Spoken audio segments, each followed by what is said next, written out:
Comment C'est faire? déjà de savoir ce que j'aime, c'est Ouais. d'identifier ce qui m'anime, c'est d'identifier ce à quoi j'aspire. C'est la première chose. Et ça demande une compétence, et c'est une compétence émotionnelle qu'on appelle la réalisation de soi.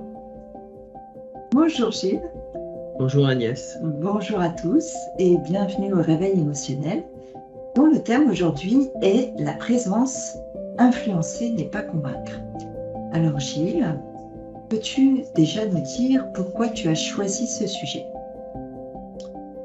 Parce que je sais l'importance de la qualité de présence et je sais aussi que nous faisons tous une course pour augmenter notre savoir, que nous essayons tous d'acquérir des méthodes, des outils, des techniques, et cetera, ce qui peut donner une certaine assurance, mais qui ne remplace pas, la présence, cette qualité de présence.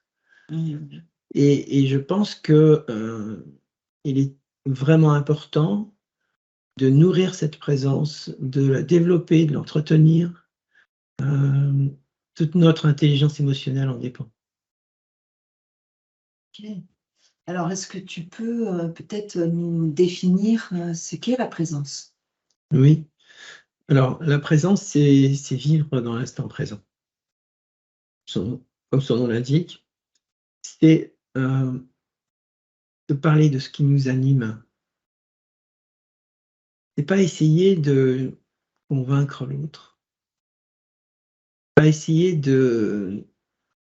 d'attirer les autres vers soi, mais au contraire, c'est d'offrir aux autres votre rêve, votre projet, ce qui vous anime.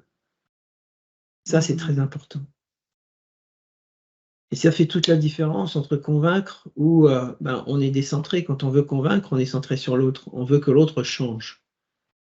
On veut l'amener à notre cause. Mais c'est ce que toutes les religions ont essayé de faire, ça n'a pas marché. Ce qui est important, c'est de parler de sa passion, c'est de parler de ses projets, c'est de parler de ses rêves. Et puis si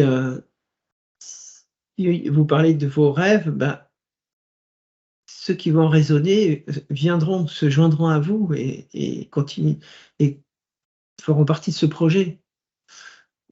Si ça les touche pas, ça marchera pas. Vous pouvez les convaincre à un moment, mais une fois qu'ils sont dans le projet, ils vont se détacher très vite du projet. Par contre, s'ils sont animés par ce qui vous anime, alors ça change tout. Et aujourd'hui, beaucoup de dirigeants, de leaders cherchent à convaincre, alors qu'en fait l'idée n'est surtout pas de convaincre, mais de rayonner et de partager sa passion. Ouais. Et du coup, peut-être qu'on pourrait remplacer le mot influencer par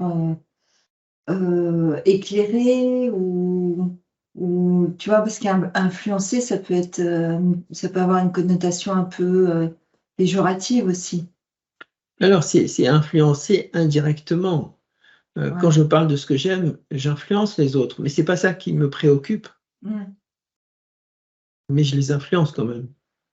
Mais c'est pas m'attarder sur ça, c'est vraiment parler de ce que j'aime. Mmh. Et C'est donc la ça. première chose à faire, bah, comment? Évidemment, comment? Ouais. Comment C'est faire? déjà de savoir ce que j'aime, c'est Ouais. d'identifier ce qui m'anime, c'est d'identifier ce à quoi j'aspire.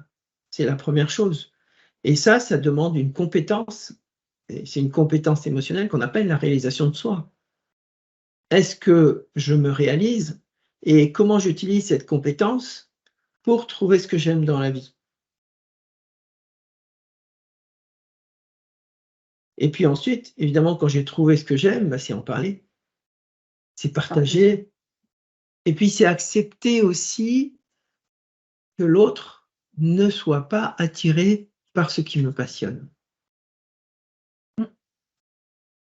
Parce que celui qui convainc, il est déçu quand il n'arrive pas à influencer l'autre.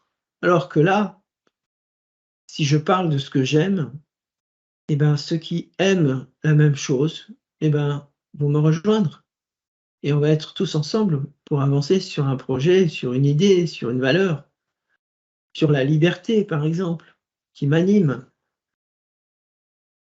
Et c'est d'assumer aussi ces valeurs, d'assumer cette liberté, parce que c'est aussi un engagement dans la vie. Ouais. Alors, s'il y avait une chose à retenir, ça serait quoi? S'il y avait une chose à retenir, c'est vraiment de se détacher. Et je sais que c'est pas simple, hein, de tous les outils, les miracles qui vont changer tout, et de s'attarder sur sa présence, sur l'instant présent, Mmh. sur la connaissance plutôt que le savoir. La connaissance, c'est naître ensemble, hein, c'est connaître. Ça veut dire avoir une expérience directe avec les autres et vivre en direct avec la vie, quoi. Plutôt que de l'apprendre à travers des livres, même si les livres sont utiles, mais Mmh. l'expérience ne peut pas être remplacée par des livres. Ouais, ça c'est sûr.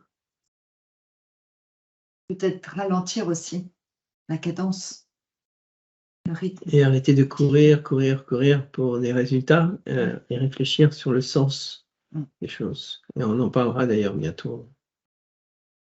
OK, ben, merci Gilles pour, tous ces éclairages et donc notre prochaine, interview, ça sera sur l'intelligence de la spiritualité. Alors ça, c'est une grande question, hein. Mmh.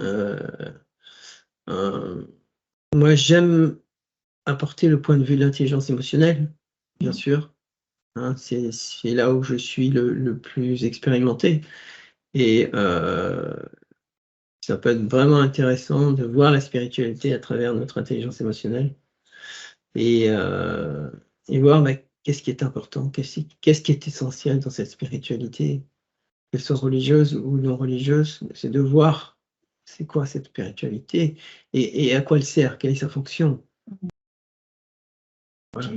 très bien. Ben, merci Gilles. Merci Agnès, merci à vous tous. Donc si vous avez aimé, n'hésitez pas à liker et à partager la vidéo. À bientôt, au revoir.